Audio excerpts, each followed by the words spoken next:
Nostalgic America, 1964.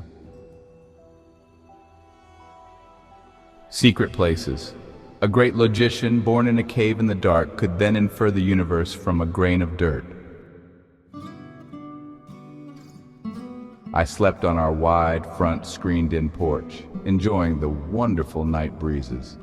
It had become midsummer, 1964, and I was 16 and a half. I was in between relationships, which was not the worst thing, but at least it had been a time to recharge. Although now the balmy morning airs were really mixing from the fumes of nature within and without, spurring ever onward the feelings of life, love, and adventure, and that took two. I guess I'd lost touch with the rest of the world, and school was not in session, of course. And so the people were mostly all hidden away in their houses, for the days had been hot. I fell asleep. This was Oak Park, Illinois, just outside Chicago, it being the largest village in the world, having over 70,000 people.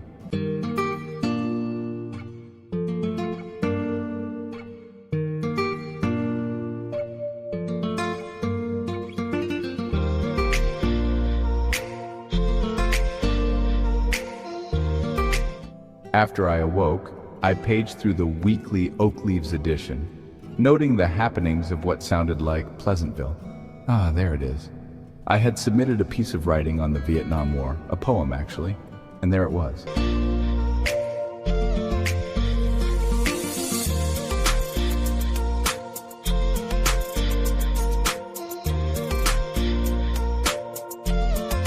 I made some hard-boiled eggs for breakfast and then went out and cut the grass and put new spark plugs into my motorcycle.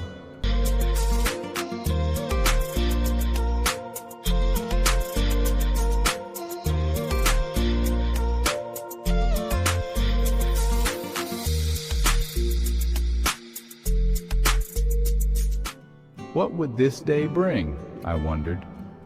I thought of dropping everything and riding out to Colorado to see Nancy.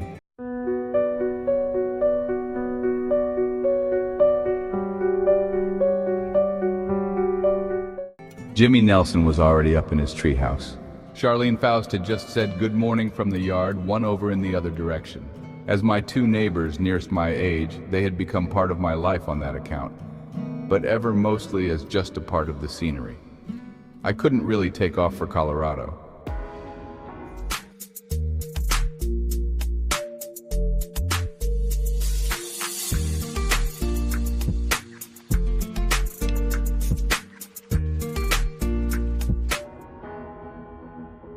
A few days later, a most fortunate but totally unexpected event arrived at my front door. It was Joanne's little sister, Susan, bearing an exquisite card from Joanne with her clear handwriting inside. Here you go. Joanne asked me to give this to you. This was quite a surprise.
A unique happening in my life as it turned out.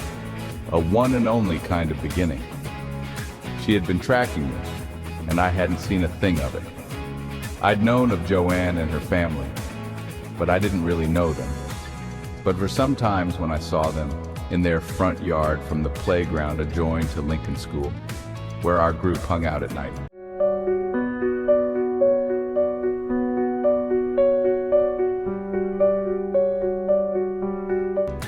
The sisters may even have sat with us on a bench on one of those nights some time ago, and in the summer before. Joanne was a year behind me in school. The writing inside the card said that she, Joanne, liked me, as of even a while, and hoped that I would come over, right now even.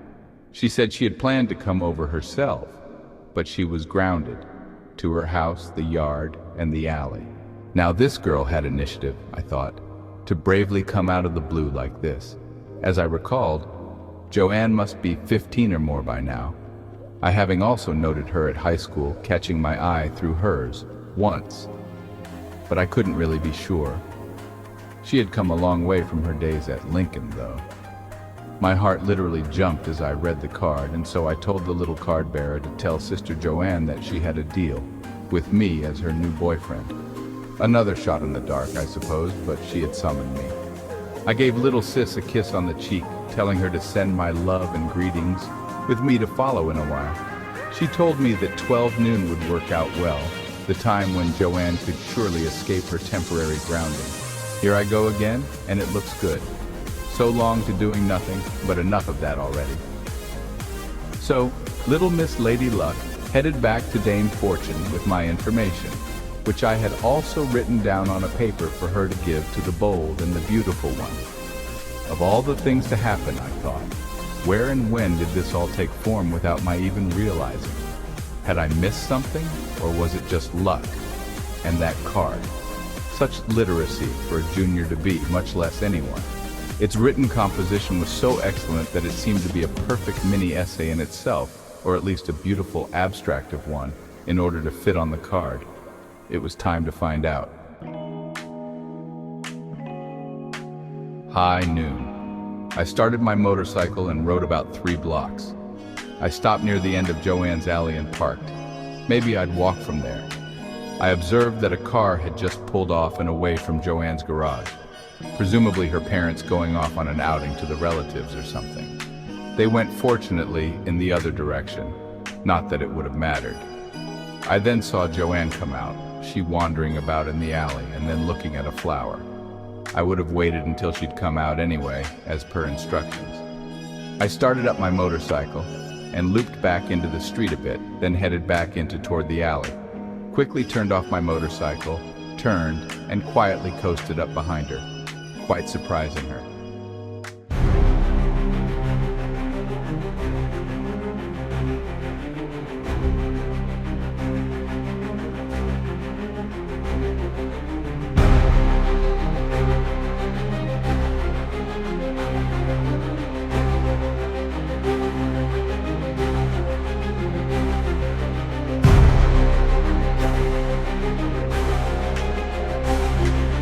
We embraced and kissed, and that feeling was still as new and fresh as ever. She had been grounded for smoking. Sure you don't want to wait until you're free? No, it's a good chance. I've sized it up. They'll be gone for quite a while. How did you know I was home and free? I have spies, haha. Peggy Tyler across the street? Maybe. Feeling adventurous today? You don't know the half of it. I've had my eyes on you. I'll tell you later.